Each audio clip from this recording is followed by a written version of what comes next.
Hey, Hey there. do you think I should use my headset from work?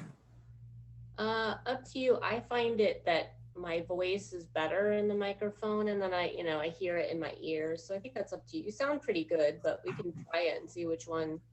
Okay. Well, I'm just kind of wondering because we have the street and everything, so You have the what? the main street outside with people driving and the AC. Oh, right. Well, and it's slightly echoey with you, so it might be better with the microphone. Yeah.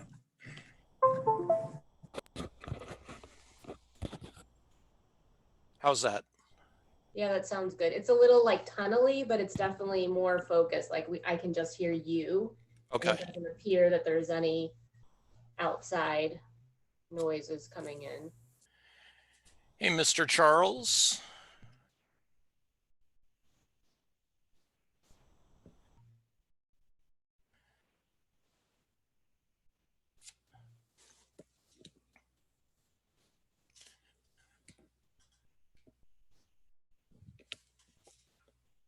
Grayson, where's your sister?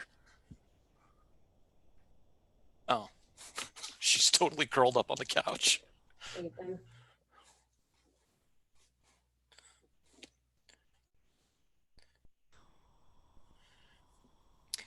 Hey, Bill.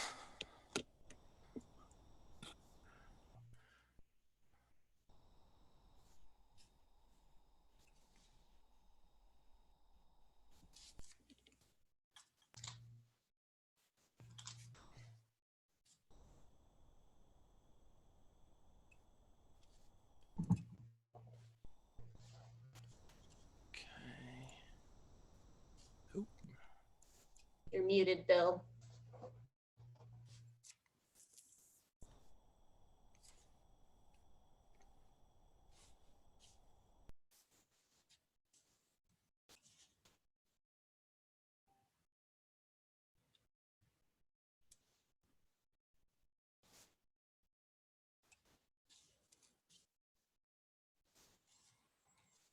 Right. You were able to unmute yourself, right?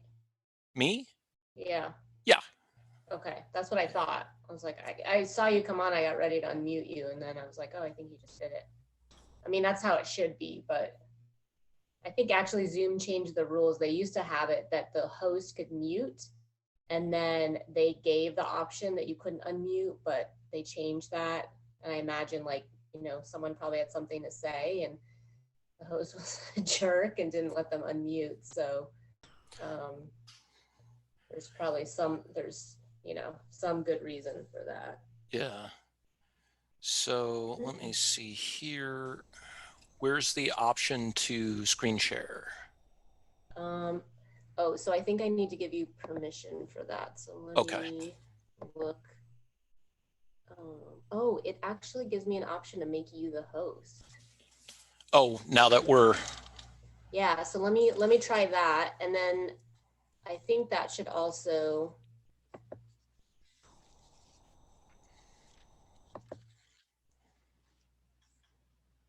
I am the host now. Awesome. Okay. Yeah. So, yeah, so you'll have all control, like I think to mute people. So like if you do need to mute someone, see on the bottom where it says participants. Mm-hmm. Yeah. You click that, everyone who's on right now, you'll see them listed. And then if you kind of put your cursor over on the right. Oh yeah, unmute, mute all, invite. You have all kinds of options, so. Okay. Let's see here. And it's already recording, so I just had that as it just to automatically record. Okay. Exit full screen. Still trying to see where So at the bottom where you clicked for participants, there should be a share button, a green share button. Oh, it is very, very bright and green, and yet I still missed it. So we will wait just a few more minutes.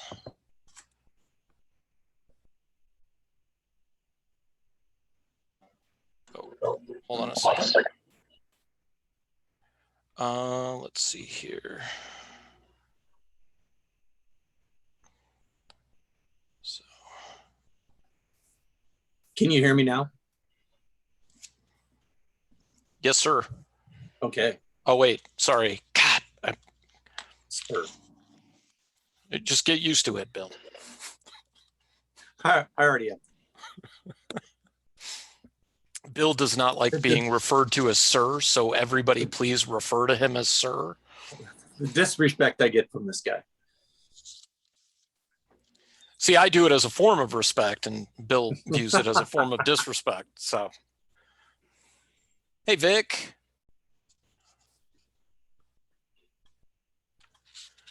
Good. Hey guys, I figured it out. Sorry. Okay. So since you have just a little bit of time here, let me do introductions really quick. We're going to record this anyways, and it'll be posted later. My name is John Anthony Chihak Soltero. I am the creator. Do you want to wait? Because it's not 6:30. It's not 6:30 yet. Okay. No. Sorry. There, The There older you go, sister, being like being premature bossy. Bill, this is an all ages book, sir. I didn't say what premature you were, but So Vic, I adopted a dog today. You did? Yeah. Cool. Yeah, she's I posted pictures of her on Facebook, on the Bubba Patrol page, Instagram. She is passed out on the couch right now. So Aw, that's awesome. her and Grayson did a meet and greet, and they got along they got along well enough, like they just kind of ignored each other. And the foster, who's a very experienced foster, she's like, this is what you want. You don't want them interacting too much. They've already worked on setting boundaries where like they're getting too close to each other and they kind of like growl a little bit. So she's if she gets up and comes over here, then I'll try to get her on camera. But Awesome. What's your dog's name, Bill? Cookie. Cookie? that's our mom's dog's name. Yeah, I was like, really? Wow. Yeah, There was my actually- dog's not normally allowed in this room. We'll see. If he whines out there, I'll let him in. Daisy Lee climbed up on the couch by herself. And then when I went to use the restroom, she followed me into the bedroom and got onto the bed by herself. So, Making herself at home. oh, very much so. Yeah.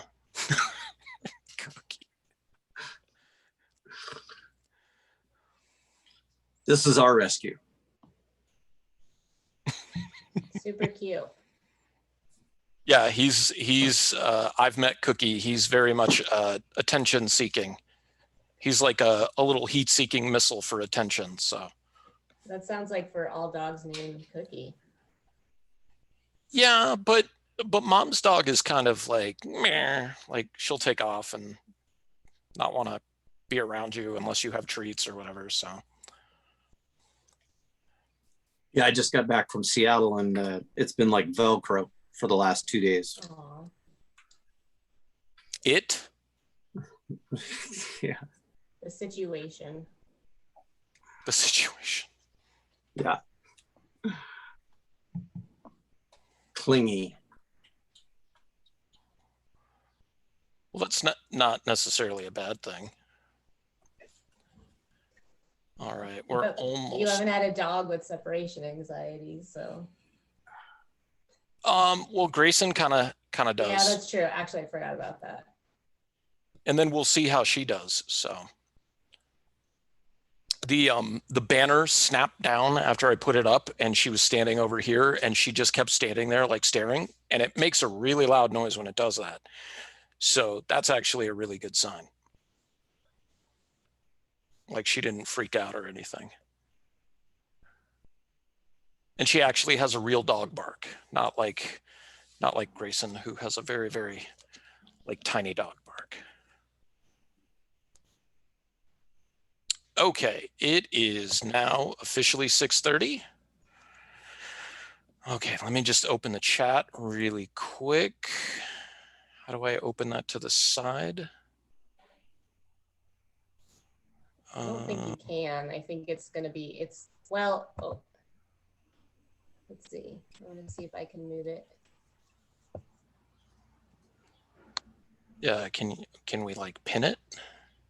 I don't know if you can. Everyone will have it on their own. So when someone sends a chat, they'll be at the bottom. Yeah, and it'll pop up. Yeah. You know what? I think I'm thinking of yeah, because once somebody chats, it opens up on the side. Okay. Right. All right. First of all, thank you, Ann, for setting this up. My name is John Anthony Chihak Soltero. I am the creator of the Bubba Patrol. It is an all-ages comic book about my dogs as superheroes. And this is the launch party for issue 4 of the series. The first bark, as I am calling it, is going to be 5 issues long. So we're getting ready to go to press on issue 4. And this launch party, we're going to introduce you to some of the creators and people who are a part of this great process, and going to reveal some of the artwork and the tiers that you can participate in. And I was going to have a visual for the tiers. I did not get that ready in time because I adopted a dog today. But this will be reposted on a number of different sites. So just stay tuned. And I'll also have the information about the tiers on the Facebook page for the Bubba Patrol, as well as non-con. First things first, because she has a limited time here, I wanted to introduce Vic Hollins, who is a local to Tucson creator and painter. Vic is most recently known for having a couple of really cool incentive variant covers through IDW Comics. And one of them just dropped a couple weeks ago. And Vic went to the same college I did, which is Southwest University of Visual Arts, several years after I graduated. And Vic was gracious enough to do a variant cover for us for issue 3. So I'm going to go ahead and open up my screen really quick. Give me a few seconds here and show the variant cover that she did. Vic, do you want to introduce yourself? Yeah, sure. I mean, you already gave me quite the introduction, but hey, my name is Vic, and yeah, I'm really glad to be able to work with you on your awesome comic project. So, indie comics are very near and dear to my heart. I have my own series, and I'm just launched the next one, so I'm always excited to help work on indie projects, especially with other creators that are in Tucson. So yeah, very excited. And if you will, Vic, will you tell us a teeny bit about, give me just a second here. I'm trying to figure out how to share this. Screen sharing failed to save. Okay, so that's weird. Sorry. Tell us a little bit about the book that just dropped for you. Oh, yeah, sure, of course. So I just had a Kickstarter recently. It's for a new comic book series that I started with my friend, Brett Hagift. And basically it's called Fiend Friends. And yeah, we've been writing it for quite a while. We have 5 issues planned out, and yeah, we just dropped the first one. So it's all black and white, but I've never worked with like another writer on a full-sized comic. I did work on a mini comic with Richard Higgins. He wrote it. It's called Free, and it's really great. But we're very excited about how Fiend Friends turned out. So thanks for asking, John. Yeah. I'm sharing the screen right now. This is the piece that Vic did for issue 3. And it is the first Bubba, Cypress, who I got when I was about 14 years old. And Vic took a number of different photo references that were actual physical photographs, because that's how long ago it was, and did this amazing piece and really captured I would say the majesty of Cyprus, and gave her such a distinct look that is definitely Vic's painting style, but at the same time captured the emotion in Cyprus, which means a whole lot to me.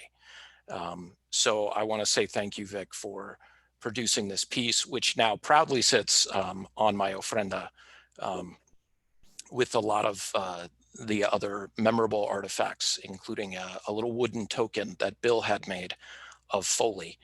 And it's been really, really great to work with you. And in the future, not for issue 4, but for issue 5, Vic has agreed to come back and do another incentive cover for us. So when we get ready to launch that, be prepared, because if you think this is a great piece, just wait until you see the next piece that we have her do. Thank you. That's really sweet. Yeah. Demi told me about him getting the piece, or Fiend Friends. Vic dropped her copies of Fiend Friends off to me. I read through it. It's a wonderful story. It's very fun. The artwork is very fresh. Of course, if the best part of the story has got to be Furcifer. I mean, I don't think I could think of any other character in that book that would be as good as Furcifer. I mean, he's just, I don't know if Furcifer's male or female, is a demon, so I guess it doesn't really matter. Yeah, I'm gonna say it doesn't really matter. But yeah, Furcifer is very adorable. And when I first asked my friend Brett if he would be interested in writing the comic, he's a fantastic writer. He's the DM for our D&D group, and he's like insanely creative. And so when I had this idea, I was like, I kind of want somebody else to write it, and I offered it up to him. He gave me back the script for issue 1, and it was totally different than I thought it would be, like insanely different. I kind of imagined the demon being something kind of cat-like. I really like cats, and so I don't know, it just kind of like came in my head as a cat. And he was like, oh yeah, it's gonna be like a little baby reindeer with like charms and wings. And I was like, a demon? But it's so cute and different than I thought. But yeah, I think it's different. He's very creative, so it's cool to work with somebody else on a project, because you kind of like, you know, take all the best ideas and form something that you wouldn't have made on your own. So yeah. And I've seen your work from Wilder. Of course, I have that series as well. And I believe we met originally through doing events at Charlie's Comic Books. Charlie's Comic Books, which is no longer a physical storefront, used to host quarterly events where he would raise money for different charities. And I've been participating in those events for several years, and Vic began joining in how many years ago? Like at least 3 or 4, probably. Okay. Yeah. And so that's where I first met Vic, but I had heard of you before then. I think I'd seen your work on like some badge art contests and pinups here and there that would pop up on social media. And getting to meet Vic, I remember, actually, it's kind of historic. The very last live event or charity event that Charlie did was February 2020. And that was right before the pandemic hit and everything basically shut down, and we couldn't do stuff like that anymore. I had started the journey of redrawing issue 3 of the Bubba Patrol because I had lost all the files, and had basically just restarted because I hadn't even gotten the new computer yet and things like that.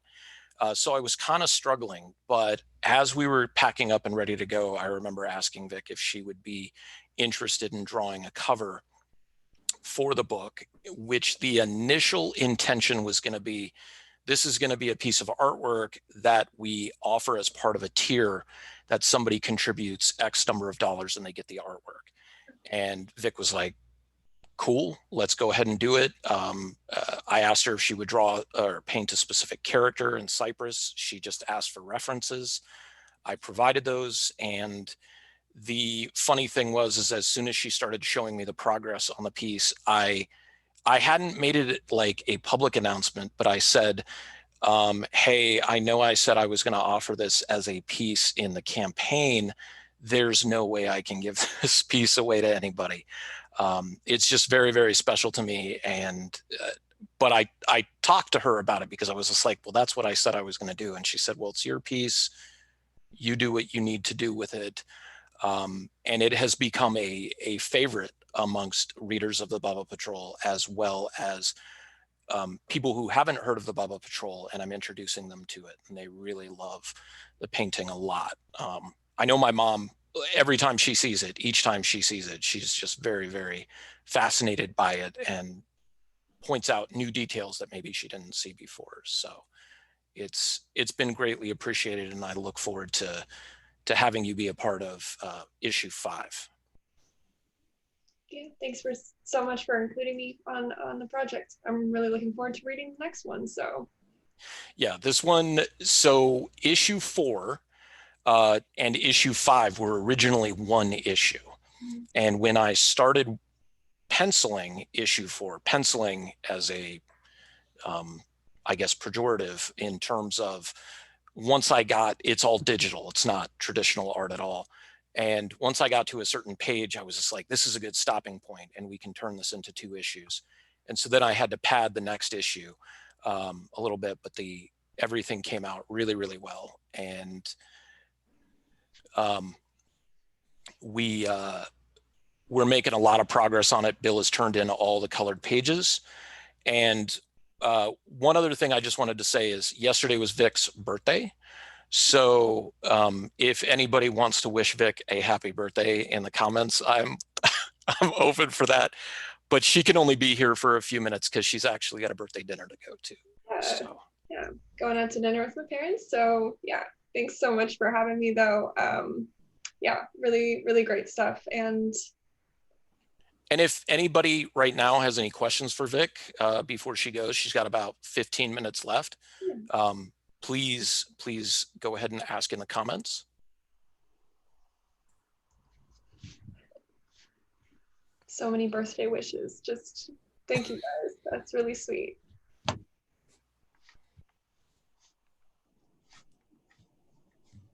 Awesome, Demi. Really glad you liked it. I enjoyed it a lot too. And then Bill got a copy of it today. So Bill will no doubt be reading it very, very shortly as well. Okay, cool. Yeah, this is like the most wild comic series definitely that I've ever like been a part of. Very excited to see where the rest of the story goes and how I can draw it, and excited for people to read it because it is like wildly unpredictable. So it's gonna be good stuff. Had a really good cliffhanger ending too. I enjoy the ending because I was just like, well, how is this gonna go? Like, where is this gonna go? And then that last page, I was just like, okay, this works. Well, and the thing was, like, I asked my friend Brett if he would write a mini comic, and he got me back the script, and I was like, this is not a mini comic, this is a full-size comic. And then like I started drawing the art for it, and it went from like a 21 page to a 28 page, and it just kept getting bigger. And he was like, oh, we can do this in issue 2 and 3. And I was like, okay, so we're just doing a whole series then. Like it just grew into its own like demon, which is hilarious because that's what the comic is about. So I think that's kind of the thing with comics. When you have a good process or a good set of characters or even just a good plot device, I feel that's what's happened with the Bubba Patrol, is that I started out one way and that was not my plan. And then every single issue since then has kind of formulated itself organically, whether it be losing all the files and having to start over, and then being able to give Foley his moment where he gets his cape and, he gets his code name and stuff like that. And that wouldn't have happened if I had lost those pages. And at the same time, Foley's diagnosis, like closely tying into how personal that issue was for me and contributing, and just making it through that. That was a journey in and of itself.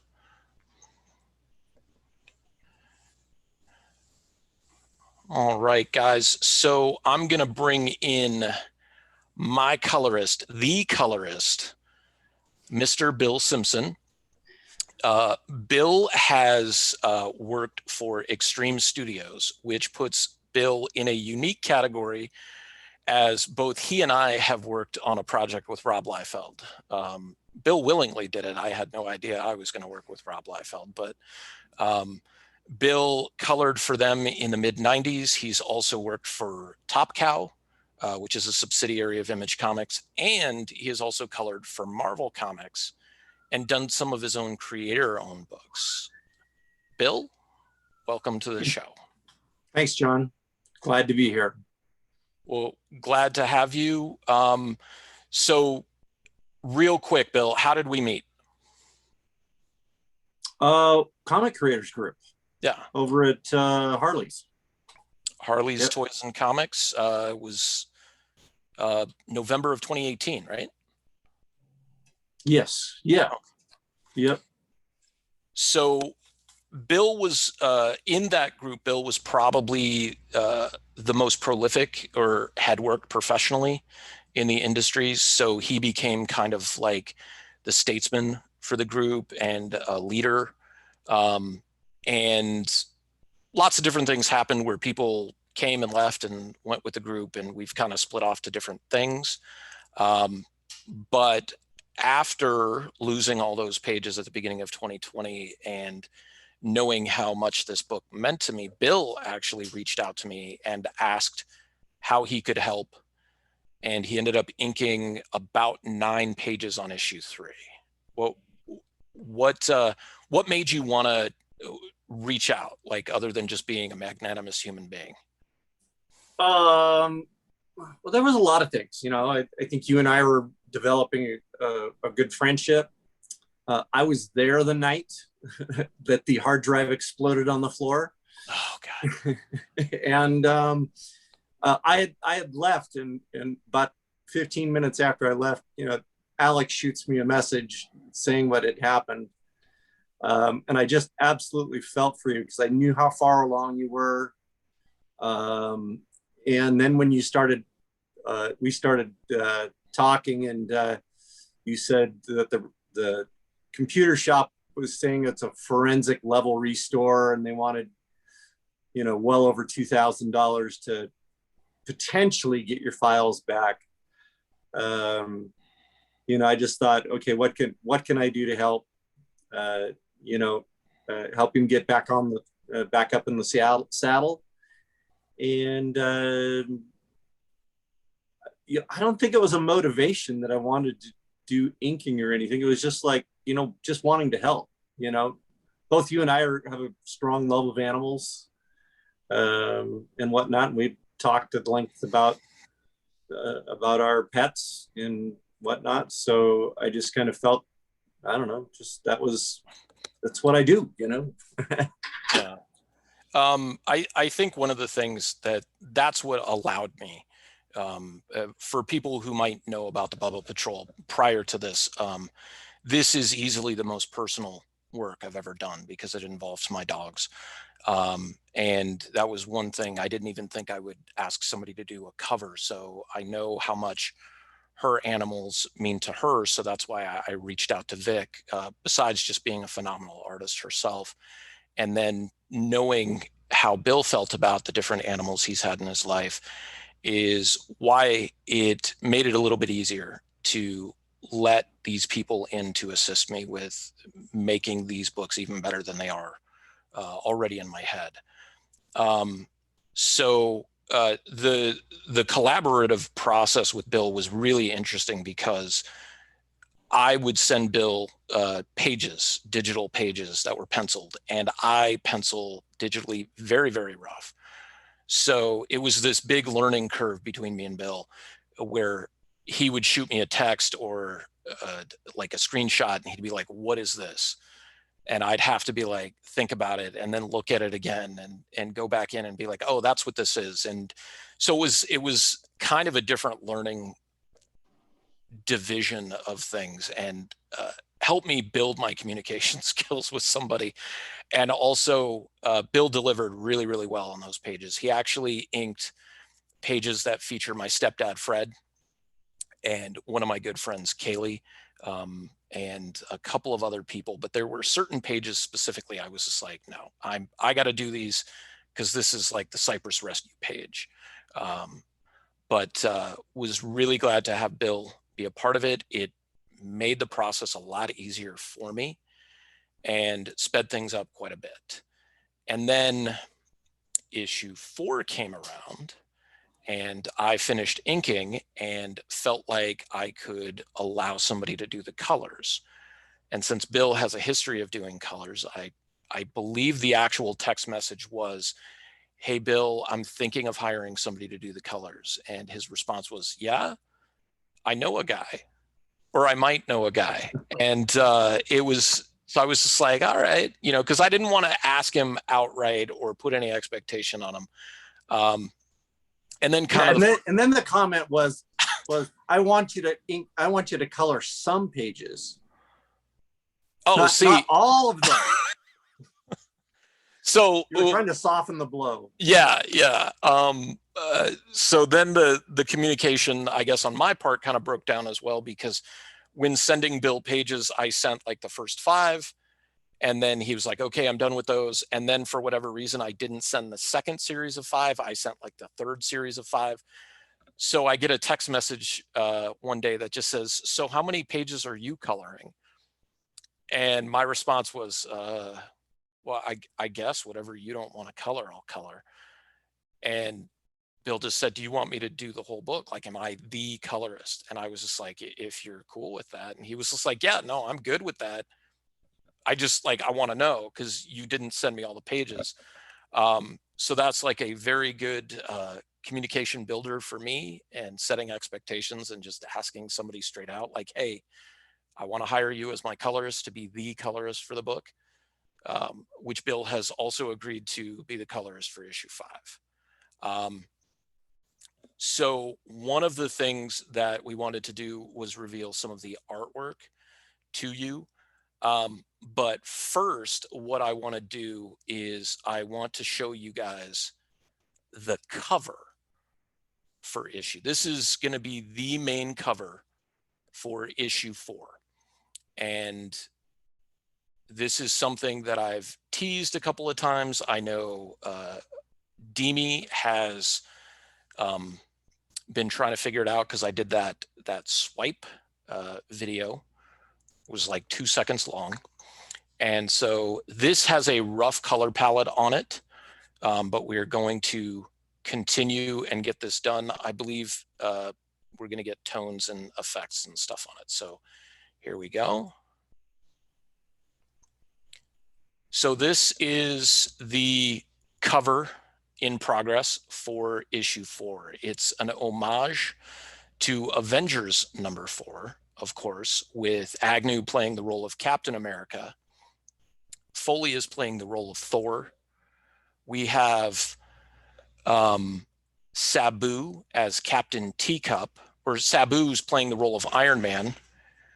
We also have Guri, who is Ant-Man, or Giant Man, and Grayson has his role as the Wasp.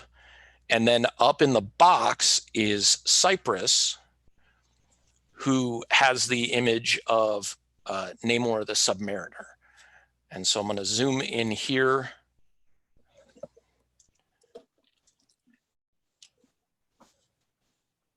And you get a corner box with the characters kind of reversed. So here we have Guri as the Hulk, Sabu is Iron Man again, Foley is Thor again, and then Grayson as the Wasp, and Agnew becomes Giant Man in this image. And then it is approved by the Bubba's Oath Authority, and it's issue 4, and it's for Foley. It was going to say fall, because I believe that's when we're going to get this back from the printers. But that just popped into my head to make this for Foley, since Foley just passed in March, and I want this to be special for him. And so we've got Cypress, and instead of Avengers Assemble, we've got Bubba's Heel as the rallying cry for the Bubba Patrol. And all the characters. This may not be the final color choice for Agnew's costume.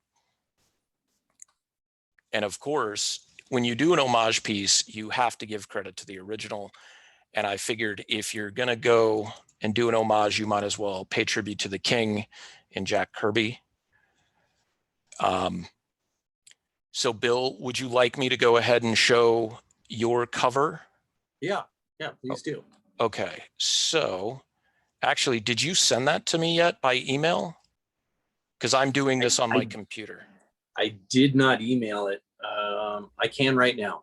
Yeah, if you want to do that, I'll go ahead and show some pages. And Vic, I know it's coming up on 7 o'clock, so if you gotta go.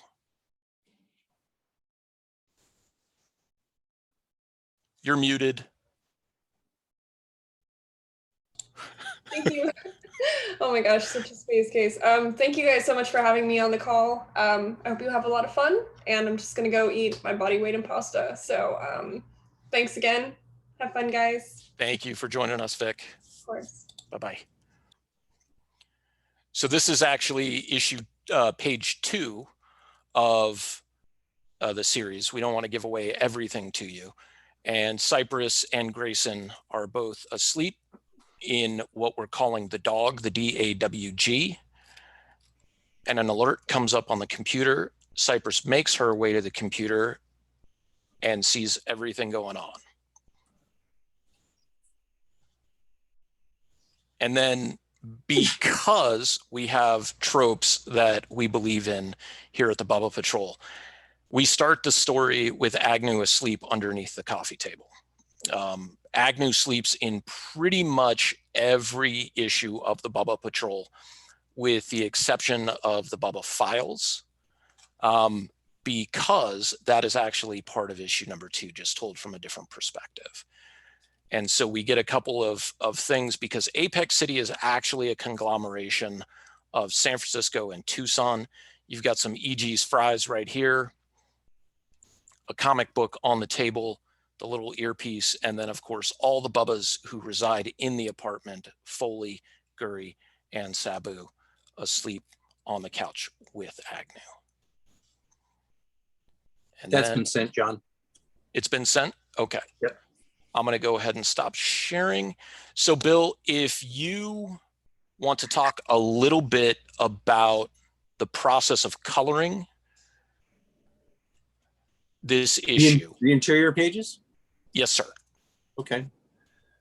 The process, we start off with the line art. I get the line art from John. And then I also got a color palette from him with colors for all the characters, some of the significant background items like computer screens, colors he wants to use for brick walls, et cetera, which I really appreciated. Working at Extreme and some of the other projects that I've worked on, you don't have a set color palette. You might be working on a book with as many as 15 other people, and with no set color palettes, the colors for characters can be all over the place. So I really appreciated the color palette. And then I took a little bit of liberties in that he hadn't provided like shade tones for some of the characters, and I wanted to make sure that if we had like costumes and things like that, to get a little bit of shading on them. And then the process is primarily just defining the areas out, usually with the lasso brush or the lasso tool, and maybe a wand, the wand tool once in a while. Going in and filling, those with the colors that John had provided, and then just dropping in shadows with usually a round brush kind of thing. And really pretty straightforward. The coloring is a lot different than what I'm used to doing.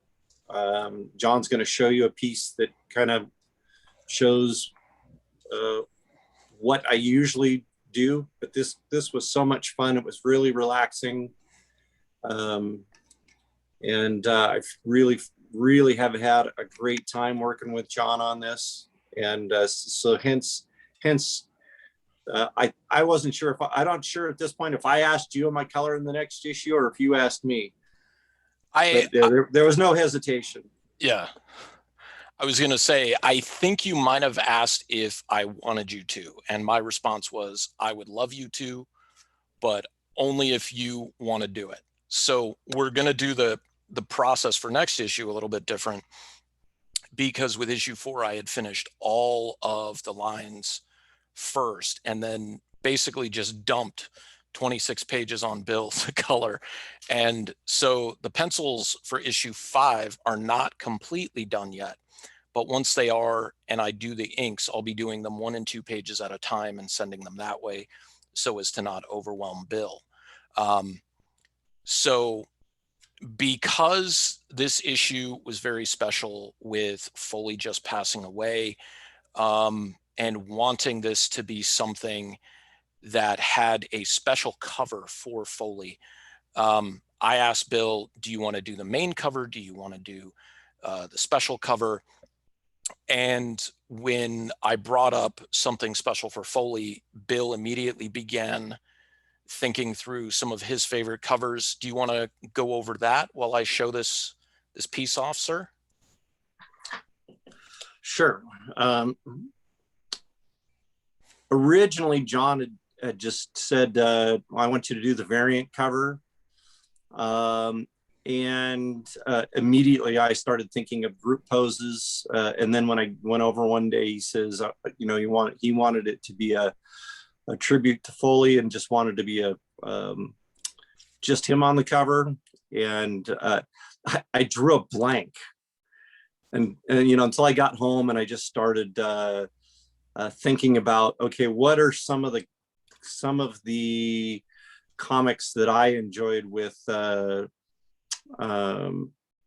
single covers, and being one of my favorite comics growing up was the Legion of Superheroes.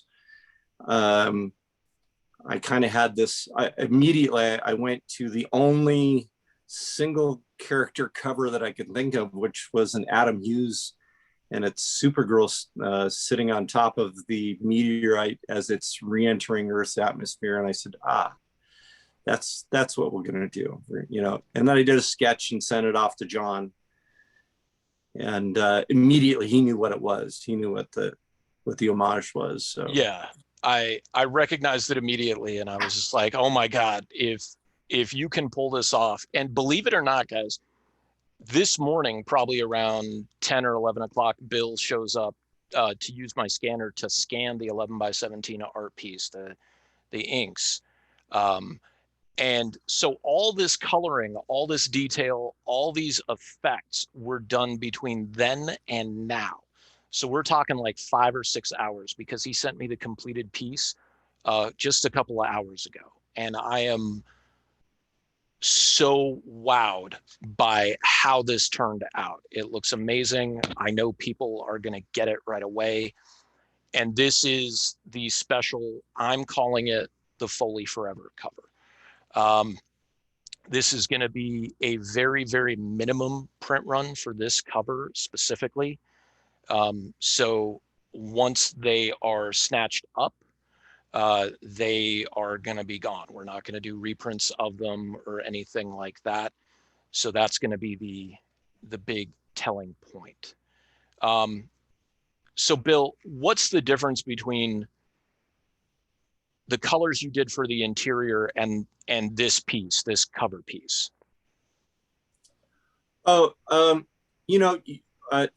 John had wanted a coloring style that harkens back to, the Silver Age of comics, where colors were, by and most part, really flat.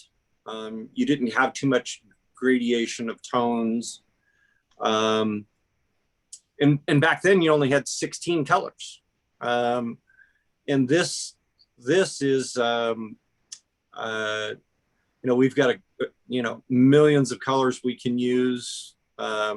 Just even the flat tones that are on the inside that we used in this, we have such a variety of colors that we can use in comparison to, the old comics.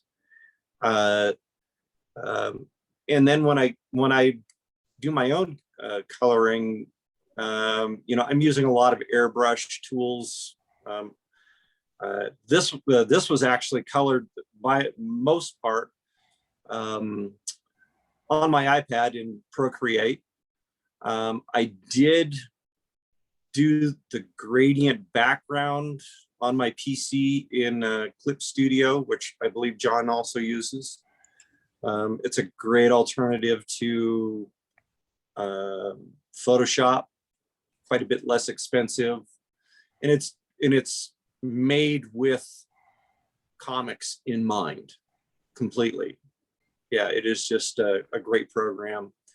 But anyway, I use primarily the airbrushes to get a lot of gradations and tone, where the flat, the colors that I'm using on the inside, there's a lot of hard edge color, which being that we're not trying to create,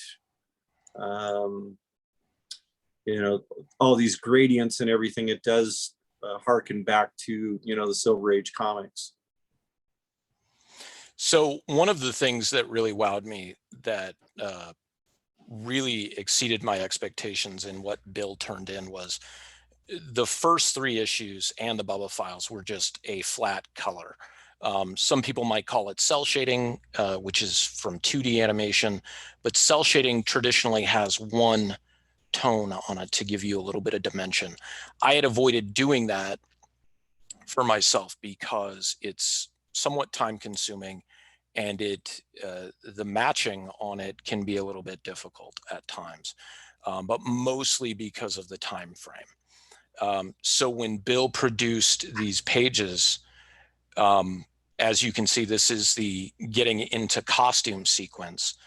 And this may be one of my favorite panels of all time. And there are these happy accidents, these organic things that happen when you're creating a comic book, especially with the Bubba Patrol.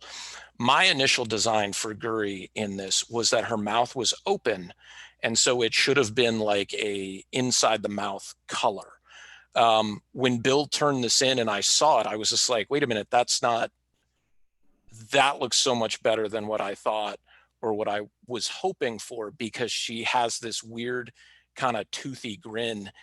And we're calling it like the derpiness of pride in being the space dog, because Guri always did things her own way. She very much had her own personality. And I think this is definitely something that putting on that space helmet would be one of those things that would make her very, very happy. And you see Agnew putting on his Wolverine costume. Here, we're going to add some lightning bolts because Grayson is racing around. And as you know, Grayson is super fast. So he's helping Sabu pull on his shirt, and then he's helping Foley tie off his cape. And then Agnew putting on his belt buckle and combing back the Wolverine wings into place. So this is the first time Agnew's going to be in costume. And some of the Bubbas have been in costume on previous covers. And of course, Foley got his cape in the last issue. And then this is them present and accounted for. And before Bubba's heel, Agnew comes up with one of the goofiest catchphrases of all time.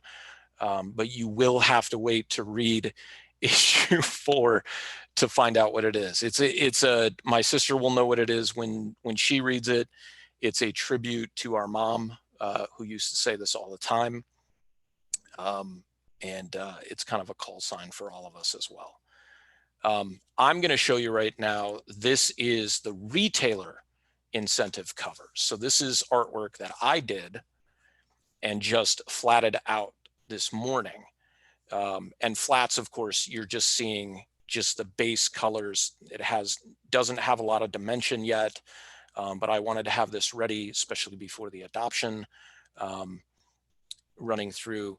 This is the callback to this Guri piece right here. So you're getting kind of that same thing, but because of the way I work on this, there's no way to recreate that without actually grabbing that image and then just using it. So I didn't want to do that. I drew this image or this cover about 3 different times, but I think it still comes across with that little bit of pride that Guri would have wearing the space helmet. So those are your covers. That's your retailer cover, your regular cover, and of course the special, very special Foley Forever cover that Bill did such an amazing job on. I gotta say thank you all for tuning in so far. And at this point in time, I want to bring in the person who actually set up this whole meeting for us, my sister, Ann Chihak Poff. She is also my editor. Ann is a journalist by schooling and trade. She is also a phenomenal yoga instructor, and not just my big little sister, but one of my best friends as well. And a couple years ago, or a little over a year ago, became a dog mom herself. So now she really knows where I'm coming from with my dogs. And she's a great aunt to the Bubbas. And her dog, Jordy, is a rescue greyhound. Ann? Hi there. Thanks. That was a very nice introduction. I appreciate it. Yeah, so I was a journalism major and actually worked in newspapers. In our family, pretty much nobody leaves Tucson. So my first newspaper job was in Salem, Oregon. And everyone said to me, you know, it rains a lot there. And being from Tucson, loving the monsoons, I was like, I love rain. It'll be fine. Oh, yay, somebody else has a rescue greyhound. Awesome. So I lived in Salem, Oregon, and moved away from my family, was terrified, but knew that that's what I needed to do to become who I am. Met my now husband there, came back to Arizona, but in Phoenix to work at the Arizona Republic, and then ended up in the Bay Area, back up to Oregon and Portland. And then I never actually thought I would come back to Tucson, but about 2.5 years ago, came back to my hometown, and I'm so happy I'm back here. And it's been fun working with John on the editing aspect of the comic book. Right after we moved back to Tucson, I did not have a job, and my brother texted me. He's like, hey, I know this, like, it was something funny, like, you know, the side gig where you could edit. And I'm like, really? That's awesome. And then I found out it was the comic book, which was so cool. But yeah, the way John talks about his communication and how he asks for things, it's not always straightforward. So so I have edited, I guess 2 and 3. Is that right, John? Technically, you've, other than the Bubba files, you have edited everything, because you edited issue 2. That was the first one. Then we did where we collected issues 1 and 2 together because we ran out of issue 1. Gotcha. And there was some dialogue that changed, so I wanted you to look that over. So technically, you've edited 1, 2, and 3, and are on board to do edit issue 4, correct? This is the way John's asking me if I would like to edit the next issue. Yes, you all witnessed that John asked and I said yes. Yes. So I come from an interesting perspective because I'm not a comic book person. I'm not sure if that's the right term. So for me as an editor, I can edit things even if I don't understand them. I've edited some very technical stuff that, you know, I'm like, I have no idea what any of this means. So I feel like I'm a pretty solid editor, and because we have the relationship we have, I, as an editor, have no problem questioning things. I used to work with very cranky reporters, you know, and they don't like to be questioned. They don't want to be bothered at home. And frankly, I don't care, because I'd rather ask a stupid question than have, you know, an error in the newspaper or us look stupid or whatever it is. So I don't have a problem, you know, questioning something and being wrong. I'd rather question it and, you know, have that conversation. And when I did the first editing, I think John actually printed all the pages out, and I like scribble, and I have terrible handwriting. And that was kind of a nightmare. And then, you know, because I like to, if I have time, I like to edit a certain way. I read through it, try not to make any marks, which is really hard for me because I want to like make marks. And then I'll go back through and make some editing and set it aside for a little bit, and then come back to it and do it again. And then we have a conversation about, sometimes I just have a question, like I don't know what something means. And so he'll explain it, or it'll open up something, and he's like, oh yeah, I do need to change this or add this or whatnot. And then when we did issue 3, we did it through Dropbox, and I have a Chromebook, so it has touch screen. So actually made that editing experience a lot easier. And we were able to actually do our kind of conversation call over the phone. We didn't have to be in person to discuss those things, because we could be looking at the same thing and talk about it. So yeah, it's an interesting perspective, you know, because I'll say something like, what is this? And John's like, oh, it's, you know, it goes back to, you know, some other comic book that I don't know anything about. And so I think that's good to have that perspective, right? Because then maybe you do find, typically my editing job is not necessarily to find holes in stories, but I do. I mean, you know, how can you not? And so I think we've actually worked through a few things where we've been able, you know, John's been able to clean up or tighten up the story a little bit with things that for me were missing or I wasn't clear on. So yeah. So, yeah. I think one of the big things where, and it was redoing issue number 1 when we were doing the collected, and you went through it and you were like, there's a part where Agnew says, thank Eisner. And of course, comic book enthusiasts and collectors know Will Eisner as pretty much the father of the graphic novel.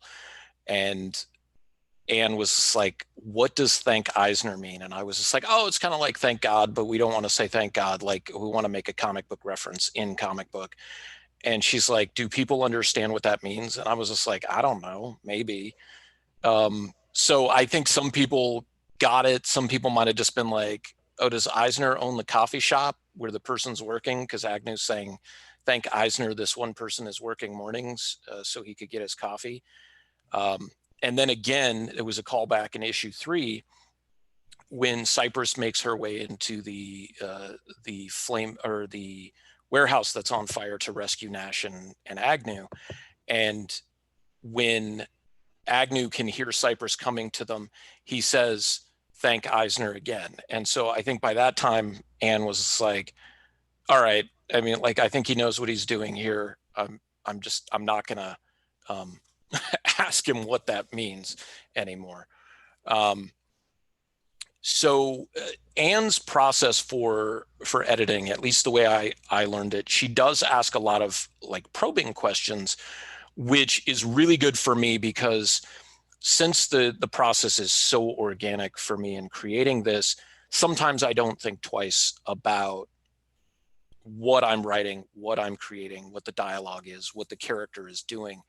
And it's not just the dialogue that she's looking at. She's keeping track of continuity as well, and doing a really good job, because there are parts where maybe I didn't color something a specific way, and she's like, but back here, you have this colored. Is there a reason this is colored differently?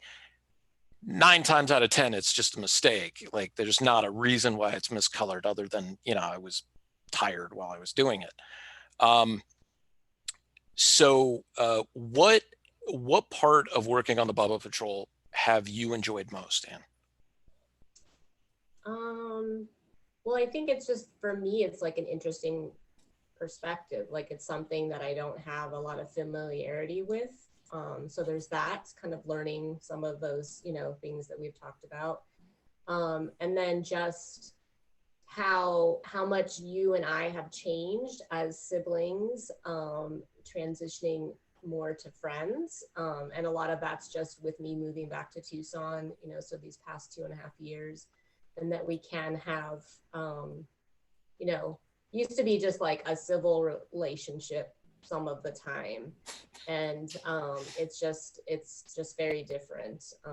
And it feels good to help you with this passion project. And for me to use something that I feel is a good strength of mine. And I do use my editing skills in my job now, but for a long time I didn't. And so it feels good to use that to help with something like this. And I also do some volunteering with the Greyhound Rescue Group, and I'm using some of those skills there. So it feels nice to use them in other ways, in two completely different ways, right? With helping with the comic book, and then with, you know, doing social media and helping with newsletters for Greyhound adoption. So yeah, it's pretty cool. All right. Well, thank you so much. So Charles had to go. If he's still on here right now, thank you for joining us, Charles. I am going to go through the collector or reader tiers right now. And I will, like I said, include these on the non-con page, on the Bubba Patrol page, and on the Anti-Hero Verse page, as well as other areas of social media. So there are going to be add-ons, which I will talk about after I go through all the tiers. This is your opportunity right now. If you hear about a tier that you want to back specifically, the way that we're going to do this is everything's going to be invoiced through PayPal. We're not going to run an Indiegogo, or we're not going to run a like a Kickstarter unless we absolutely have to. And I'm going to run this for maybe about a month online, unless we meet our goal here tonight. And everybody will be invoiced through PayPal. Like I said, we're probably looking at about 3 months or so before the book is in physical form. And the reason for that is because the printing method that I'm using is not print on demand. The special variants will be print on demand, but those will not be printed until the very, very tail end of the printing process. But everything's going to be done on newsprint through an offset web press. So you're going to get this really old school feel with your comics. It's got the really thin covers. So you're going to get like more of an authentic experience. So the very first tier is going to be, and I actually had to change this. So some of these will be shipping included and others will not be. So tier number 1 is a single copy of issue 4. And issue 4 is going to be 26 pages of story. And it is going to be $5 plus shipping. It can be signed, it can be unsigned. I know some people like to collect homage covers and don't want them signed, which I am perfectly fine with. You can add on additional copies of the book for $3. You can add on the collected edition, which is issues 1 and 2, for $5. You can add on issue 3 for $5 and the Bubba files for $2. We're going to do shipping priority mail, so it would be $8 shipping unless it's already included. For $15, this will include shipping, is tier 2. It's what I'm calling a rebarked copy of the Bubba Patrol. And it is a remark on the cover, which is a quick sketch, usually a head sketch of one of the dogs, and a regular copy of the book that you can read. So for $15, you can get 2 copies, one of them remarked and one of them just signed if you would like it just signed. That would include shipping. Tier number 3, for $25, this will include shipping, is what I'm calling the mystery dog pack. That is a blank cover, no sketch, just blank, and a regular cover of issue number 4. Tier number 4 is $50. This is the Foley Forever tier. This will include shipping. This will get you the special Foley Forever variant plus a regular cover edition. This is going to be a limited print run of Foley covers. As I said, they will be numbered. They will come with a certificate. This tier is limited to 20 purchases total. Then for tier 5, for $100, this is limited to 10 copies, or 10 spots, I should say. We're calling it the Rescue Plan. And that is a sketched blank cover and a regular cover as well. And you can get that signed, remarked, however you would like it. And again, those add-ons, for $5, the collected edition, for $3, issue number 3, and the Bubba Files for $2. So if anybody is interested, I am going to, you can put something in the chat, let me know. Like I said, these will also be on the pages as well. Bubba Patrol page, the non-con page, and the Anti-Heroverse page.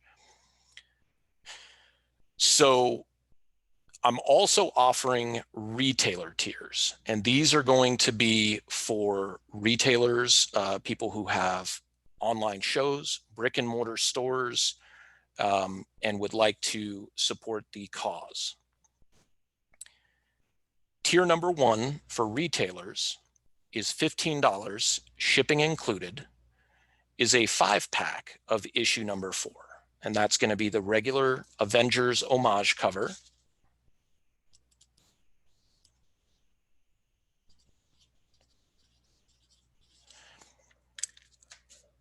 issue or tier number 2 for $30 is a retailer 10-pack with one of the Gurry Space Dog incentive covers. That will also include shipping. Will do, Billy. If you're on, I know you're on Facebook. If you tune into the Bubba Patrol page or the non-con page, because I know you've been on the show a couple of times before, I do have your PayPal information. So just let me know what tier you might be interested in, and I can send you an invoice for that. The third tier for the retailers is $50. This will include shipping, and there's only 4 spaces for this. It would be a full color interior page ad and would also include a retailer 5-pack. So you would get 5 copies of the book, and you would get a full color ad in the book. And if you're interested in running ad space, and I'll go through a couple of different ads that will be available, let me know, because there are specifics that I have to do with the ad. Then I have tier number 4 for $100. and it's first come, first serve on this, is premium ad space. And there are only 3 spots, as I said. There's inside front cover, inside back cover, and then the back cover. And this would include a retailer 10-pack, including the Space Dog retailer incentive cover. And again, if you're running an ad, we'll go over those in detail privately. And then the big retailer tier is tier 5, and this is $500. It will get you a customized retailer exclusive cover. So this cover will not be a cover available anywhere else other than your online store or your storefront. There are only 3 of these tiers, 3 of these spots available. This will include 25 copies of your specially made cover, 30 regular copies of issue number 4, including 3 incentive covers. That's with 3 incentive, not including. With 3 incentive covers, 1 fully forever cover, 1 blank cover, and you will also get to keep the original 11x17 line artwork. So based on how our print run is going to look, at the very minimum, the retailer exclusive cover would be a minimum of a 1:24 ratio variant. What that means is for every 24 copies or more of the regular Avengers Homage variant, there's going to be 1 of your retailer covers. That's how limited they're going to be. And the Space Dog variant is 1 in 10. So we're going to print that to order. So for every 10 copies ordered by retailers, 1 of those will be issued. And then, of course, no matter what the combined total of printing for the regular cover is, the Foley variant is going to be limited to about 30 copies.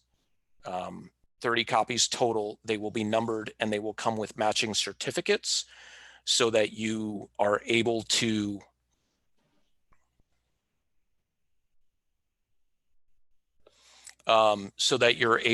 take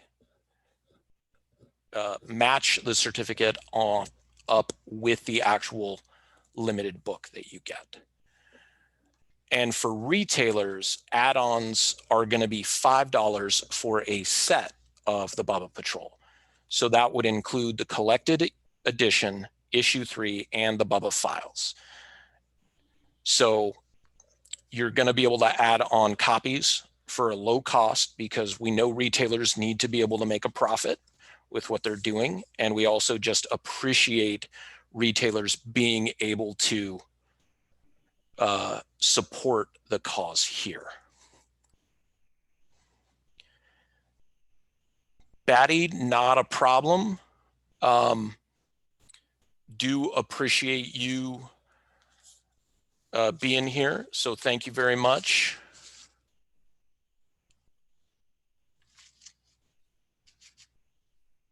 Okay, yeah, Morris, we will take care of that. I've got you down for one of the premium space ads.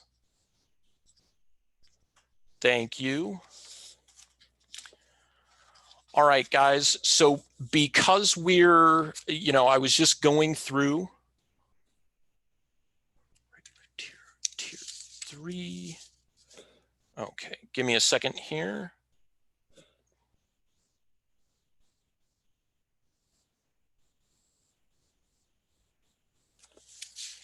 And tier 3.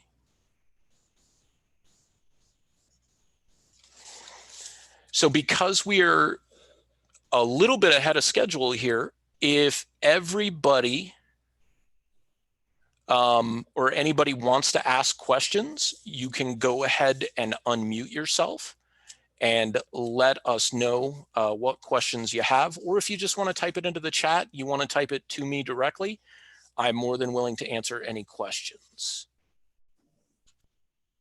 Okay, Billy, I got you down for that. Thank you.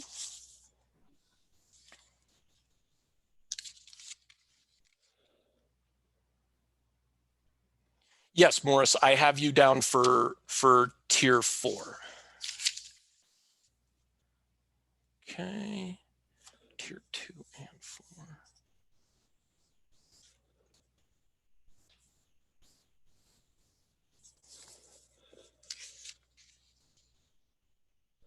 Okay.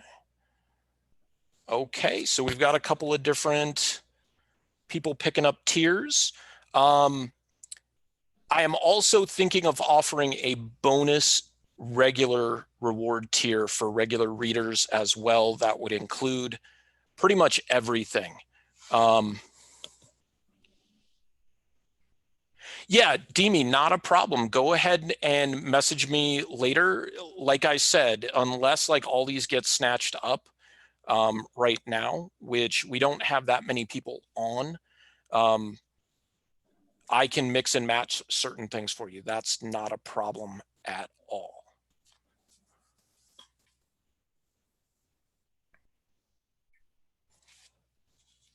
But if anybody has questions about the book,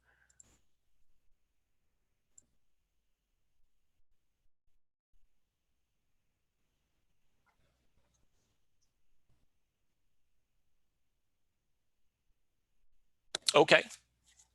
Definitely got you down, Demi. I have 3 people down for that at this point.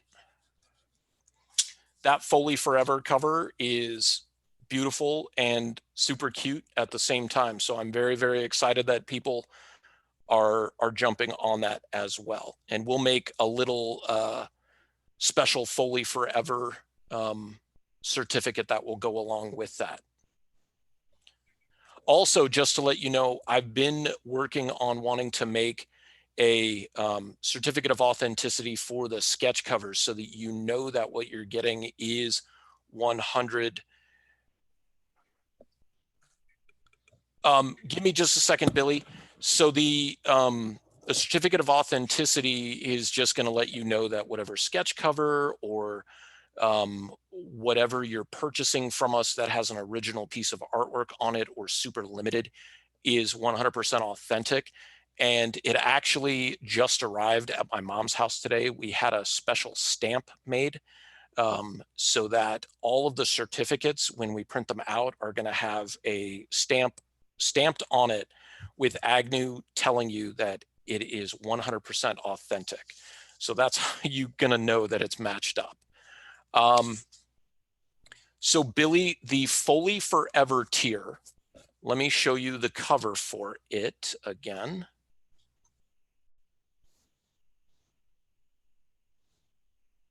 Really quick here. So with the Foley Forever tier, you're going to get this cover to issue 4. This is going to be an extremely limited print run. We're probably going to limit it to well, let me just say it right now. We're going to limit this to 30 total copies of this cover specifically. And it will be individually numbered. It will come with a certificate of authenticity that will match the number on the book itself. So the tier is going to come with, it is $50. That will include shipping or local pickup. It will include this special Foley Forever cover. It will also include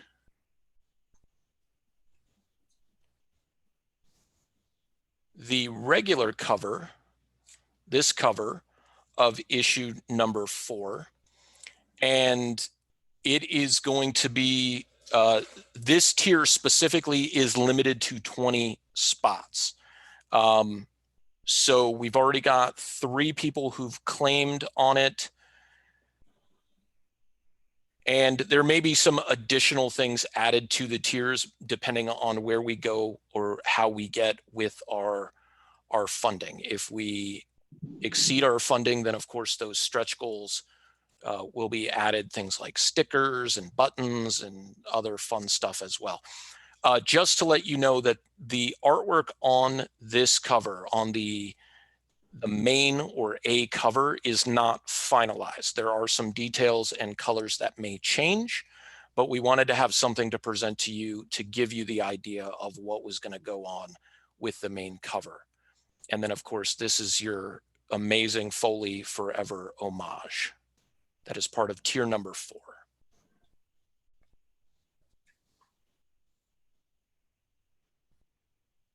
Okay, gotcha, Billy. That's a beautiful artwork.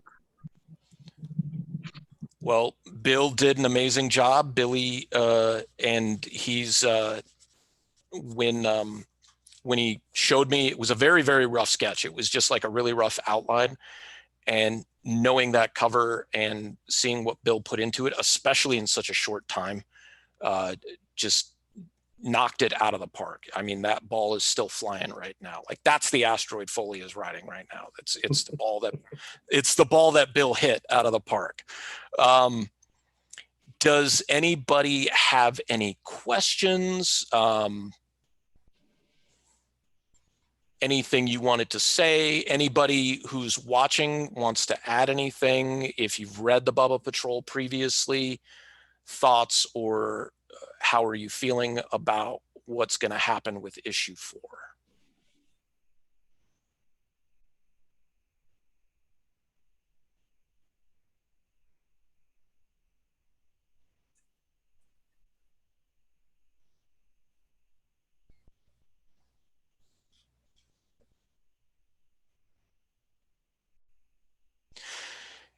Yeah, Demi, I agree. I think Bill did a fabulous job on the colors, on the cover.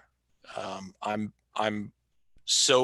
feel so fortunate to work with somebody who's been in there and doing this. Well, we're really happy that you have so many different copies. Demi is actually he has a cameo in issue number 3. One of the things that we offered with the Bubba Patrol issue number 3 was there was a crowd scene in which different people could pay a little bit of money and have their likeness rendered. And actually, I'm gonna bring that specific page up so you can see what actually happens. So here we go. And then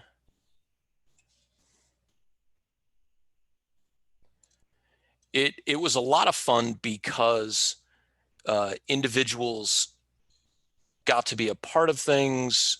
It was a little bit meta in certain ways as well, because specific people were added, including myself, to the story. So here we go. I'm going to show this right now. Okay.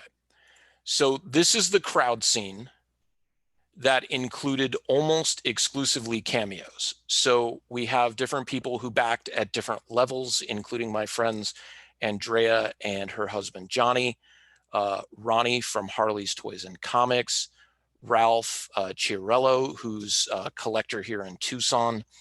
We have Tony Corona of Old Pueblo Comics and the Collector's Territory. We have Keith, who is Sharf Dog Comics, Stephen Antonio and Terry Horner Schiffman. And then we have the El Toro Fuerte team of Manuelito, Denise, and Baby Kakarot. And then, of course, Kaylee and her little sister, Zoe. And then here in the top of page 21, you get Demi right here. You get another person in Michelle Wickenberg-Cates.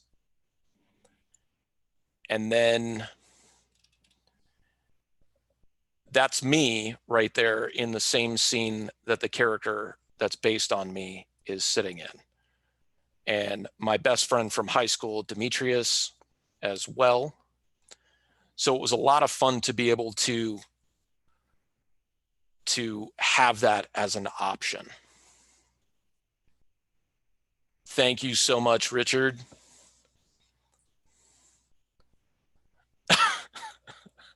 The picture that you sent me, Demi, for that was great because I think you took a specific selfie for it and you had this like really like bouffant hair in it. So I tried to exaggerate that as much as possible. And it was a lot of fun doing that and adding people into the book itself for different things. And it really meant a lot because those individuals got copies of the books. And I think that was even before then, because I was putting that in, I think actually the colors might have been done at that point, and I was just dropping people in at the very end, like coloring them and then putting them in. Yeah. Okay, guys. So we're going to wrap up a little bit early. We were going to go until 8 o'clock, but if anybody has any questions, if you want me to quickly go over the tiers again, like I said, these will be posted on the Bubba Patrol page on Facebook, the non-con, the online Comic Con page on Facebook, and the Anti-Heroverse page on Facebook. And this video will be saved. And there's my nephew Jordy in the background.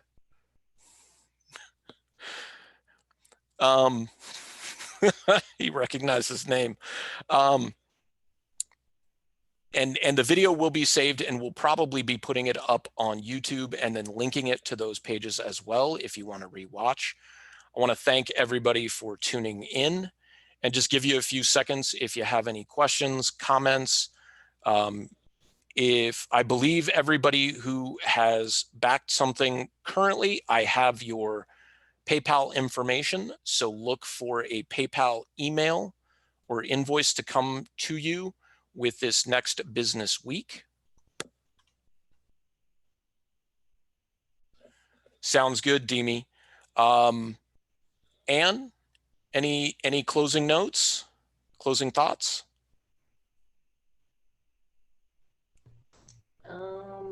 Not that I can think. I was, just in case the chat part doesn't happen, I was actually taking screenshots. So I think you got everything down, but I did take all that of the chat in case you missed anyone who wanted a tier or whatnot. Perfect. I appreciate that. I was actually gonna like do copy. Actually, can I copy paste everything on here? Oh yeah, Might be able to do some sort of screenshot. The chat file is supposed to be included, but it doesn't always work. So okay, just keeping track of that. So I'm gonna go ahead. Oh, awesome. Nice and different from the norm. Yeah, I think this was a cool way to do it. Yeah, and I really thank you, Ann, for coming up with the idea to do it via Zoom, and then using your account as well, because I would have had like the freebie account that would have cut us off several minutes ago. And because we do have a lot of people here who don't use Facebook, they have an account, but they never log in. And it was a good idea to be able to give those individuals the opportunity to have a part and a say in this. So thank you very much for that suggestion and being a part of this journey with me. Bill, do you have any parting words of wisdom for the Bubba Patrol faithful? Buy lots from John. Support his endeavors here. Thank you, Bill. And want you guys to know that the creative forces behind this, editor, colorist, variant cover artist, these individuals are being paid. This isn't something that I'm asking people to do for the love or the exposure or anything like that.